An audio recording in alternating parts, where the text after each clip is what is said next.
vous devez aider déjà vos enfants. Et les aider, c'est les aider déjà à apprendre ce que vous faites.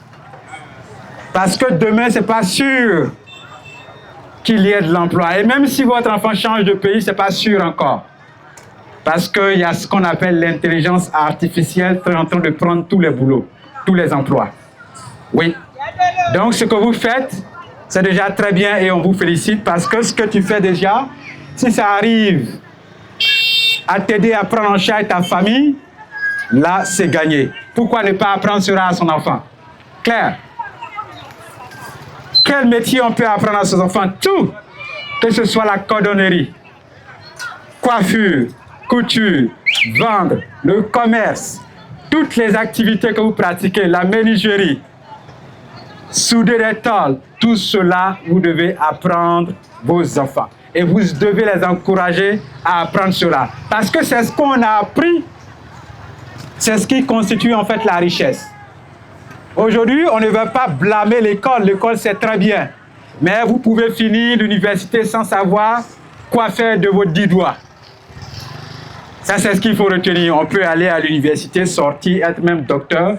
Mais si on te dit, prends ça avec ta main, fais quelque chose, tu ne sais pas faire. C'est ce qu'on appelle la formation théorique. Et ce qui est théorique, c'est juste des écrits que tu as lus. C'est juste un examen que tu as passé. Mais en réalité, avec tes 10 doigts, tu ne sais rien faire.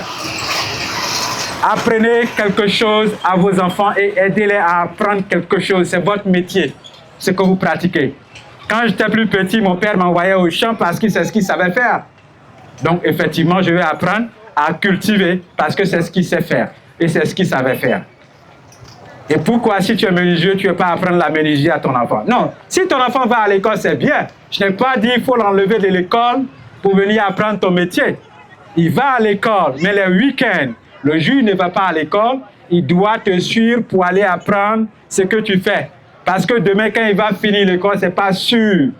C'est pas sûr, je répète. C'est pas sûr qu'il trouve quelque chose à faire. Et même s'il quitte la Côte d'Ivoire pour aller dans un pays qu'on appelle Amérique ou Paris, c'est pas sûr qu'il trouve encore quelque chose à faire là-bas. Parce que ça devient difficile. Très difficile. J'ai parlé de l'intelligence artificielle. Si vous ne savez pas ce que c'est, ça va bouffer tous nos emplois. Quand nous, on était à l'école, quand on va à la mairie, nos mamans utilisaient ce qu'on appelle dactylo. On tape dessus, et puis le papier sort.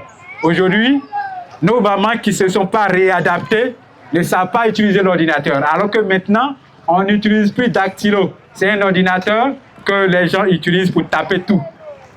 Et donc, les mamans ou alors les papas qui ne sont pas adaptés, qui ne savent pas utiliser un ordinateur, aujourd'hui, ils sont analphabètes.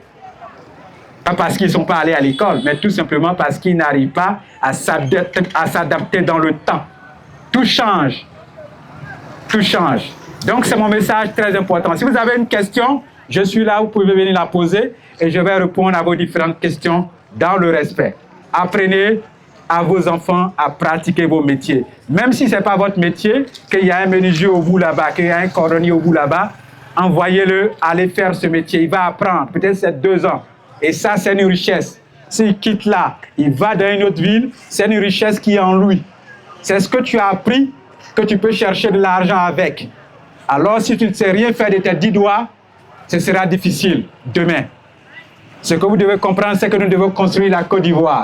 On ne va pas toujours accuser le gouvernement pour dire qu'il n'y a pas de travail, il n'y a pas de travail. Pendant ce temps, qu'est-ce que toi tu fais pour qu'il y ait travail?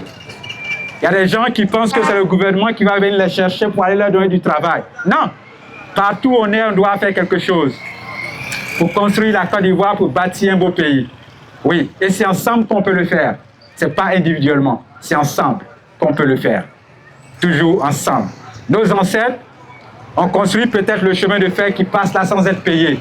Alors je pense qu'aujourd'hui, on devait aussi trouver une méthode, une stratégie qu'on peut appeler peut-être service communautaire, où chacun, toi et moi, on peut se mettre ensemble, peut-être, si c'est pour construire une voie, on peut nous donner des machines, on construit ça peut-être, on rend service à la nation, on rend service à notre communauté. Et quand c'est comme ça, c'est un pays que nous sommes en train de bâtir. Un pays où il fait beau vivre, où tout le monde pourra vivre en paix, ensemble, main dans la main et construire encore plus grand pour que nos enfants qui vont venir derrière, après nous, vont nous dire merci parce qu'on l'a laissé ce qu'on appelle un héritage. Parce que s'ils trouvent un pays tout beau, tout paix, ils seront contents. Et même quand on serait mort, ils vont toujours nous dire merci parce qu'on a construit quelque chose où ils vont rester là, ils vont hériter. Et ça, c'est la Côte d'Ivoire, c'est le pays. Ensemble, on peut le faire. C'est à nous de réfléchir autrement. Comment on va bâtir un beau pays pour que nos enfants, nos petits-enfants, quand nous, on ne sera plus là, ils vont toujours se souvenir de nous, parce qu'au moins, on a fait l'effort de construire quelque chose. Aujourd'hui, quand je vois le chemin de fer, je sais que ce sont nos ancêtres qui ont construit ça, mais de manière forcée, sans être payés. Quand bien même qu'ils ne sont plus là, on est fiers d'eux et le train continue toujours de passer. Oui, parce qu'ils ont laissé quelque chose avec leur sang. On doit aussi faire ce sacrifice-là. Partout, on peut le faire. Il y a des gens qui vont dire non, moi-même, qu'est-ce que je peux apporter à mon pays? Tout le monde peut le faire. Tout le monde. Tout le monde peut le faire. Tout le monde peut contribuer. Tout le monde peut participer à construire un grand pays, un beau pays, où on n'aura plus besoin d'aller se chercher ailleurs, où on va rester chez nous, construire ensemble dans la paix et dans la prospérité. Merci.